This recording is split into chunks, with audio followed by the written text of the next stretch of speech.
Hey, and welcome back to the channel. I'm Yogi. We're back with Project Pepper. This is part 2 of an overall suspension and braking refresh. I'm lowering the car, which I completed in the last video, and now we're working on the brakes and reconditioning the brake calipers. Yeah, these things have seen better days. I think at one point they were reconditioned, but clearly they need to be repainted and reconditioned once more to make this car look perfect. And I'm gonna paint these calipers red, but I have a special little added bonus. I'm gonna redo all the lettering in the front, and I'm gonna show you how to do that on the cheap. So be sure to stick around for that.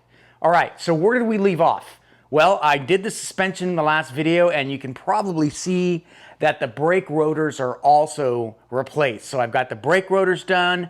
So now we gotta recondition these brake calipers, like I said. We're gonna replace the original tubing and use more robust tubing that I purchased a couple of years ago for this car.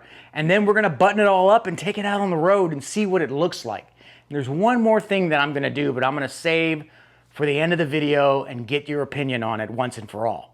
All right, so let's get started. We're gonna start by cleaning these calipers, getting them ready for paint, and then we'll take care of everything else and slap it back in the car. Let's fix it.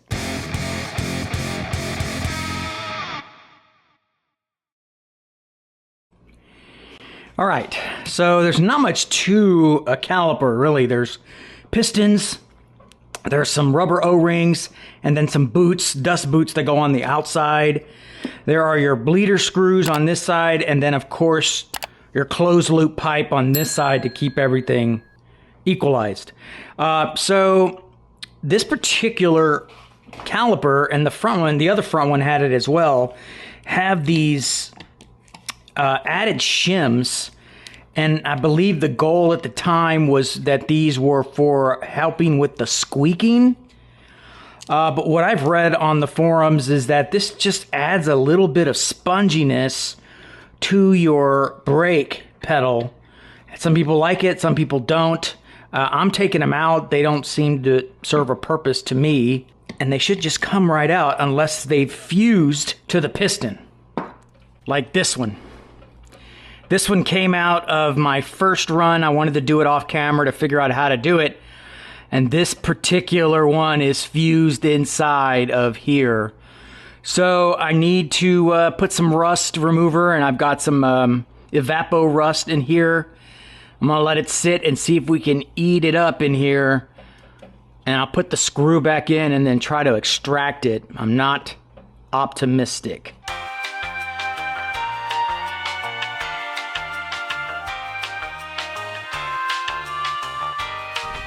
Now this guy's been cooking for a while. I want it up to about 145 degrees. I don't know.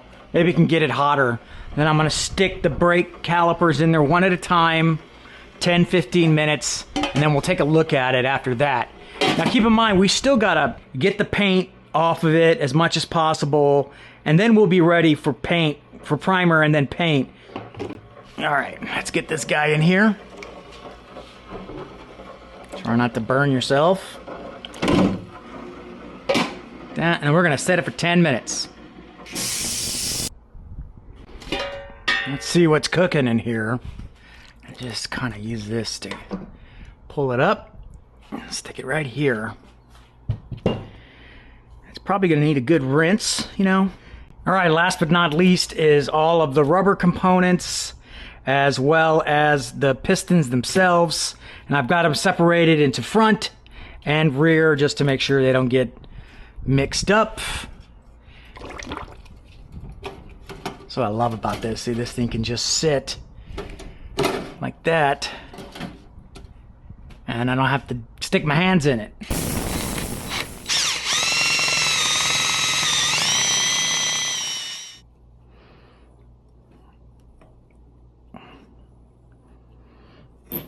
Oh, look at that. It's turning. Think I can get it up? Ooh, that sounded funny. Look, I can get it. I can get it. I can get it. All right. I may not even have to do that. So, let's see. I may not even have to thread it. Hey, look. Oh yeah, baby. Never give up, never surrender. Never give up, never surrender. Oh, shut up. Boom! Got it. So before I get ready to grind the paint off of this thing, I wanted to show you what I discovered as well. It's pretty clear that these calipers had been repainted before.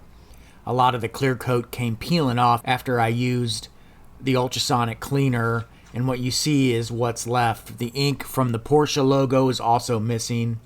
So I'm just going to grind this down with some sandpaper, and let's get it to the bare metal. Let's do it.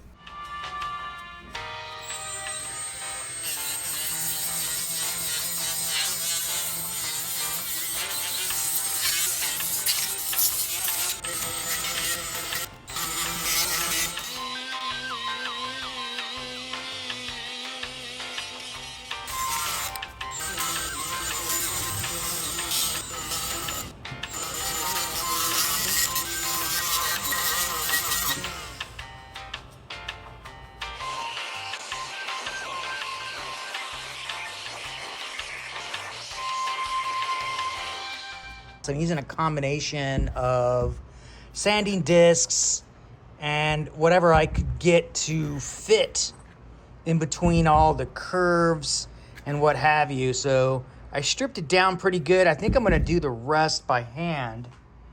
Use a real rough sandpaper, like 80 grit or whatever, and just hit these little crevices. Now, I don't believe I needed to take it all the way down to the metal, but hey, why not, right? I'm gonna primer it anyway, and then I'll put the final color on it. But this looks pretty good. Now I just gotta do this 3 more times, and it's like 100 degrees out here. So I think I'm gonna take my time and just start working on the cracks and crevices and see how that's gonna work out for me.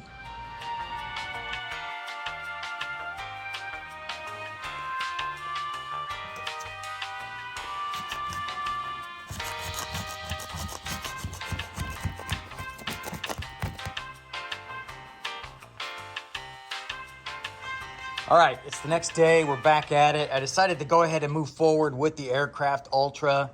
I know you don't have to do this for brake calipers typically, but there's something just not quite right with the paint that I'm taking off, and I think a sanding is just not gonna cut it.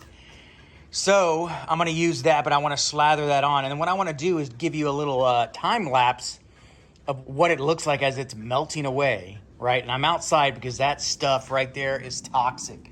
Do not mess around. That stuff is woof. All right. All right, I am on a respirator here, so I'm being overly cautious because I cannot afford to get sick, regardless of the circumstances. All right, so you don't want to be conservative with this.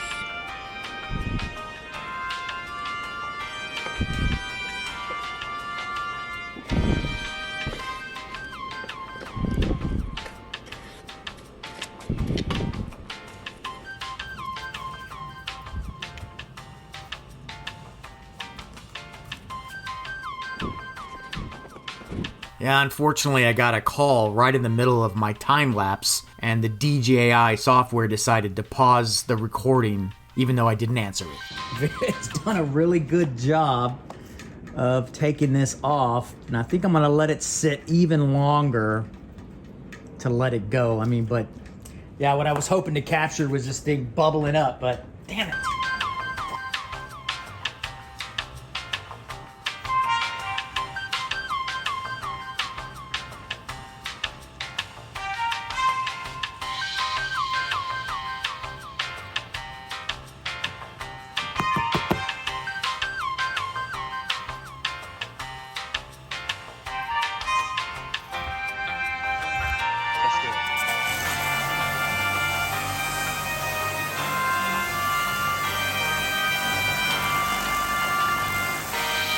Yeah, I'd say that's pretty gosh darn effective. No sense of scrubbing it down when you can just use a pressure washer to get all this crud off.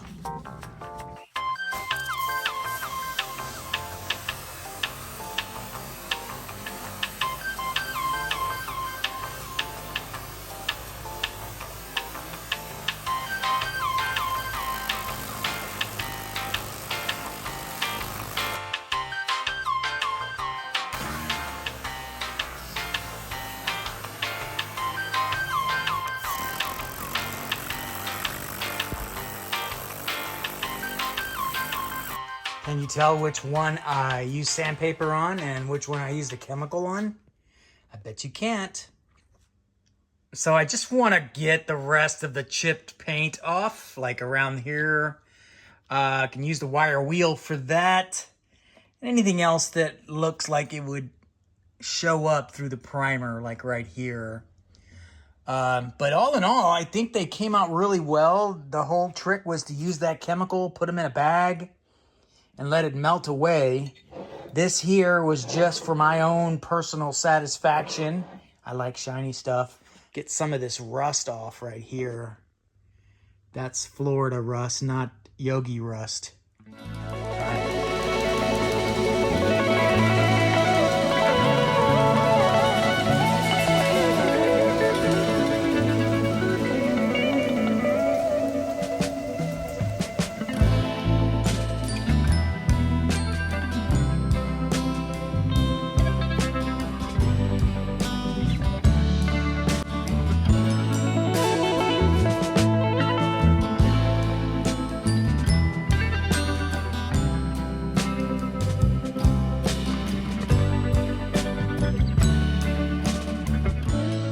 All right, so we've got this thing masked up and corked up. Special thanks to Yogi Mama for providing these corks. She had a whole box of these things, different sizes, and I took the ones that fit here. I could have used the silicone ones, but these fit way better because they're very grabby.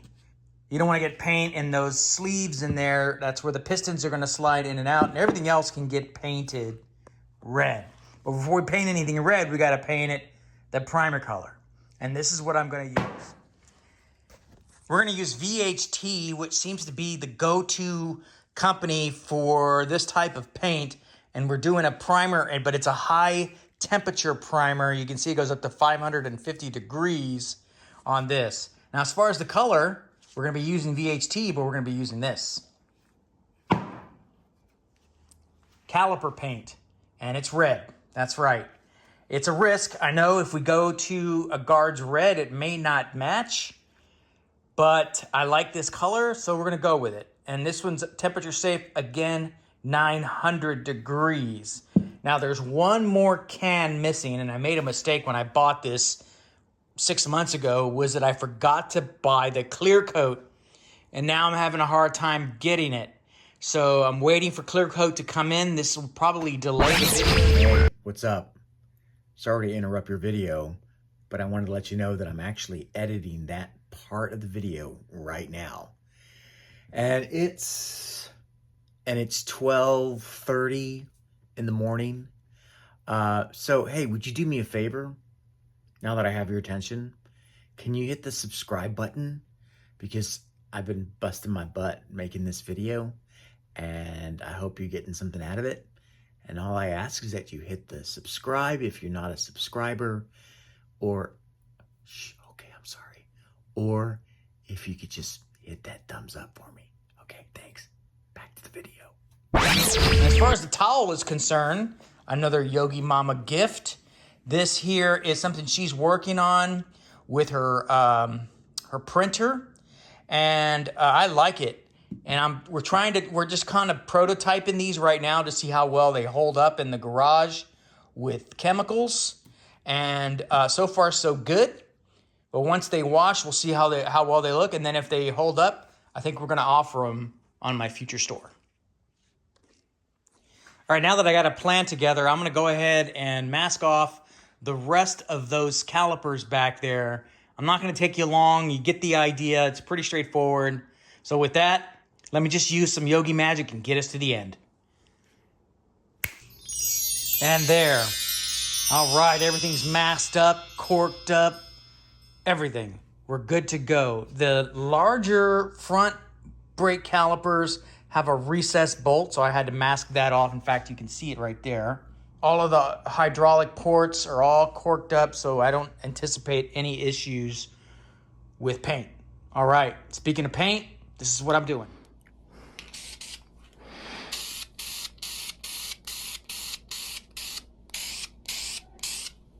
We're just doing a light coat first.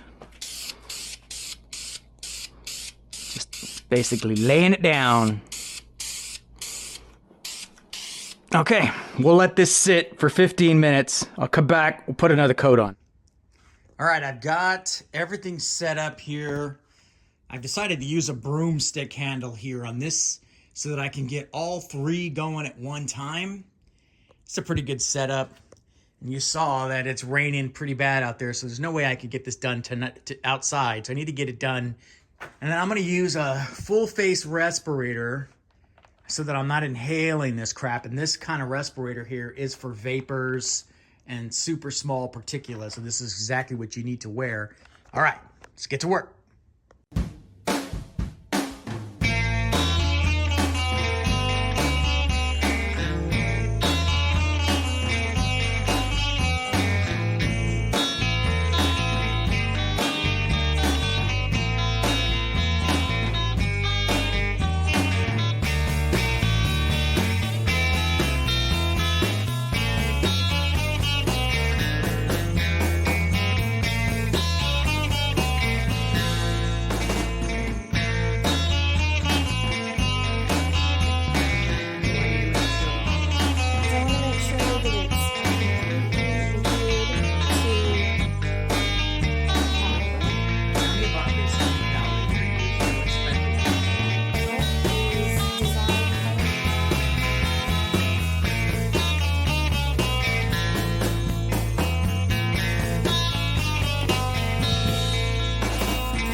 All right, my time lapse screwed up there, but take off all of these. These worked out really well, like I showed you. And Yogi Mama, again, thank you. All right, let's get all the internals together, and I'll show you what we're dealing with. So these are the components that are, when I consider the internals. What you don't see on the table here are the bleeder valves or the caps. But what you do see are the pistons themselves, and I've got them separated into the rear caliper, and this is the front caliper. And you can tell based on the diameter of the pistons themselves, you can see that these are really small, but they're also not the same size. So keep that in mind as well. And the seals that go inside of the cylinders are also different sizes, and they're color coded. You can see here, you've got a single orange or red stripe, and then you've got multiple colors here, white and red. Those indicate the larger ones. And then on the small ones, same exact thing. And then finally you have dust covers. These actually cover the piston around the edge and then keeps any brake dust or debris from getting between the piston and the cylinder. So we're going to take care of that now. Well, there's a couple of things that I've been using, and that is silicone spray for just overall lubrication to get these O-rings into the sleeves. And then finally, caliper grease, right, with an acid brush. I'm not using the gigantic brush in there. I'm using one of these acid brushes. You can get these on Amazon. And basically what I'm doing is I'm lubricating the outside of these pistons and lightly lubricating the inside and then putting them all together.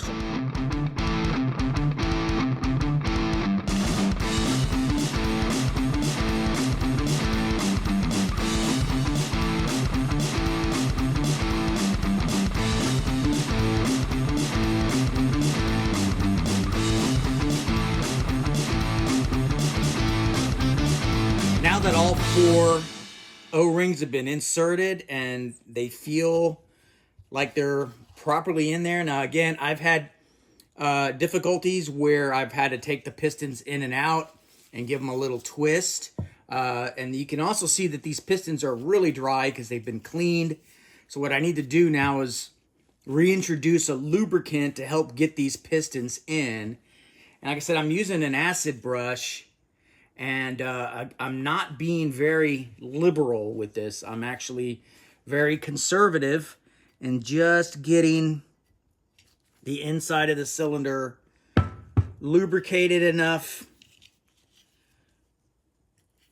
to let that piston go in without much resistance. But there's going to be some. And you want there to be some, right? You want there to be resistance. If it goes in there loose, then you probably have a bigger problem. And I'm putting a little bit of the lubricant inside of the groove there because that's where the dust cover will lock in. And you want to have it slip on pretty easily. All right, so there you go. Now what I'm going to do is I'm going to kind of squeegee or brush the excess oil away from the back. And that's based on experience. All right. Then we'll go ahead and get this in. And like I said, I like to give it a little twist to kind of work it in, right? And then use my hands to mash in the piston. And they don't always go that easy, okay? So it may be difficult, and you may have to use a channel lock or something, and I'll show you that in a minute if I run into any trouble.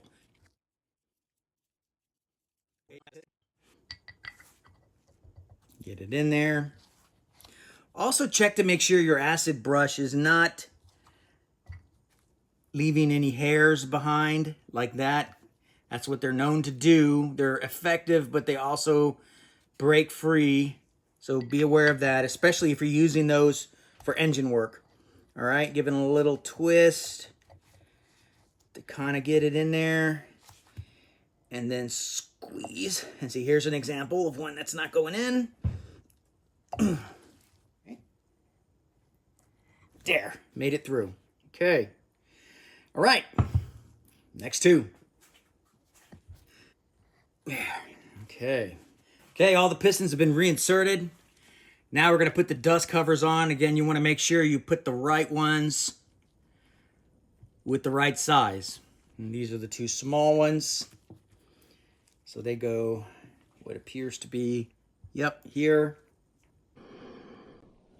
And the dust covers are pretty simple to install.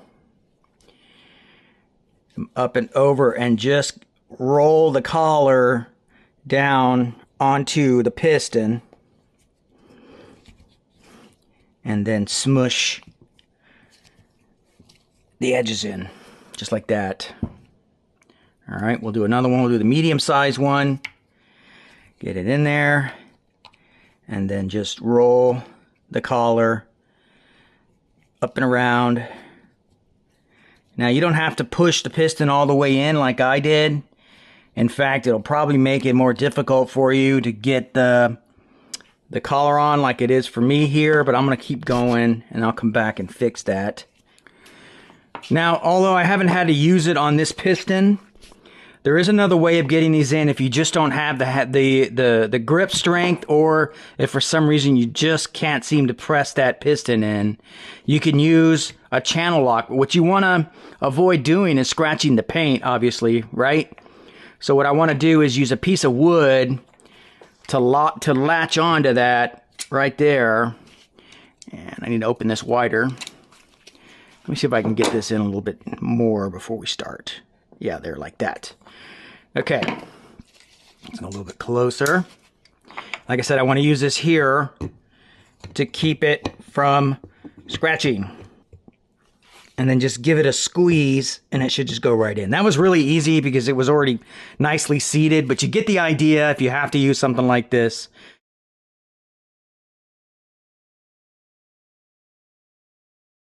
Ready to go. I think we're ready to put these calipers back on, but there's a couple of more things that I want to do to the braking system before we put these calipers on. Check it out. All right, I want to upgrade the brake lines. Now, these are not steel or stainless steel braided.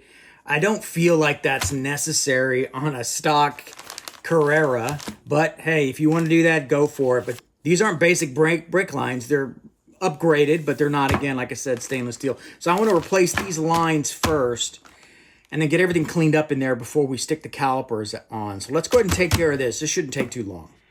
All right, so I want to loosen this metal tube here and get it off of this old brake line. And if you look at it, you can see the brake line is the same model as the one I'm replacing.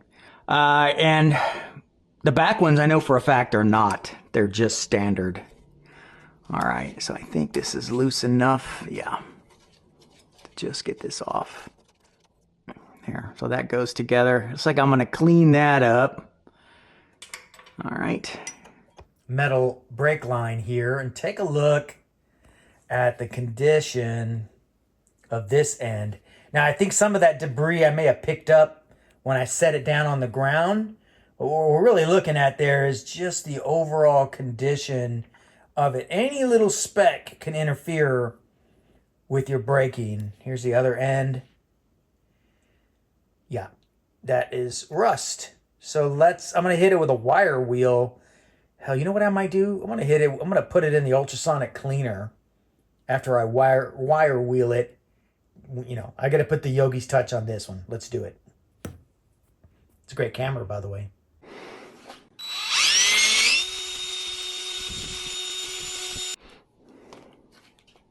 And I tell you, it's always so satisfying to pull parts out of an ultrasonic cleaner.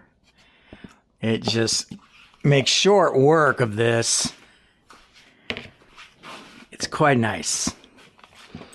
I'll put in a link in my affiliate section down below. I think I already have one. What I like to do is typically call out the specific tools that I'm using for a video at the top, so that it makes it easier for you to get to them. But if you're in the market for an ultrasonic cleaner, so you can get your gift and help the channel at the same time. So think about that when you're making that purchase. All right, look at that. Nice and clean. You can even see the part numbers on it now. Cool. All right, I've got the new hose ready to go. Everything's cleaned up. I gotta blow this out a little bit more because there's still some water in it. You don't want any moisture other than hydraulic fluid in your lines, and there's a good reason for that. Water will boil and convert to steam, and that's compressible. Steam is compressible. Water and hydraulic fluids and all of that are not. So then this will go to the caliper bracket. Just like that. All right, I'll tighten that up and get that one in.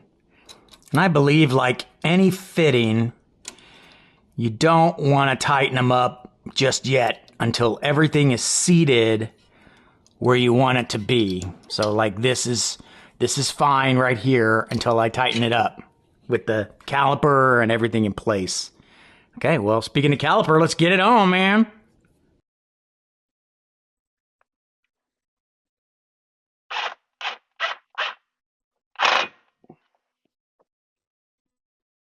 Ooh, that looks really good.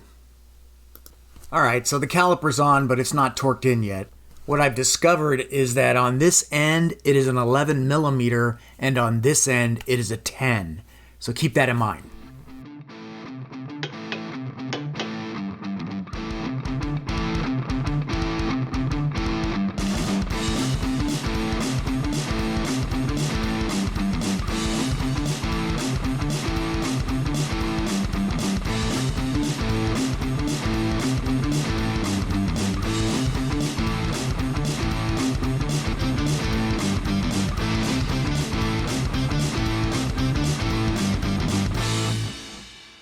Yeah, there's always one thread that will be stubborn, and I found it on my brake caliper. So now I got to tap that out and see if I can helicoil it. All right, let's do it. I have a good amount of experience working with helicoils, but in this situation, working with a helicoil where you're trying to re-thread a bleeder valve became a big challenge. And unfortunately, I wasn't able to get a good seal between the bleeder valve and the actual caliper. If you're not familiar with how these work, there's basically an opening at the bottom of that hole, and the bleeder valve has a tapered end, and it plugs the hole up until you loosen it, and then when you loosen it, it allows air or hydraulic fluid through so that you can bleed off any air. The issue here is that if you go too deep, you risk cutting out the opening or the hole inside bigger than what the bleeder screw can accommodate when you're trying to close it up. And that's exactly what happened here. At one point, I even swapped out the bleeder screw to the original one in the hopes that maybe it's just a size issue, and alas, still the same problem. I could not get a good seal. So I'm left with only one choice here, folks, and that's to get a new caliper from a junkyard. So that's where we're at. And unfortunately, I'm not going to be able to finish the video this week, but I want to get it out to let you guys know this is where I'm at. I'm waiting for a new caliper so I can get it on the car, but of course I've got to paint it and redecal it, so all of that's going to take time. So I'm going to end the video here.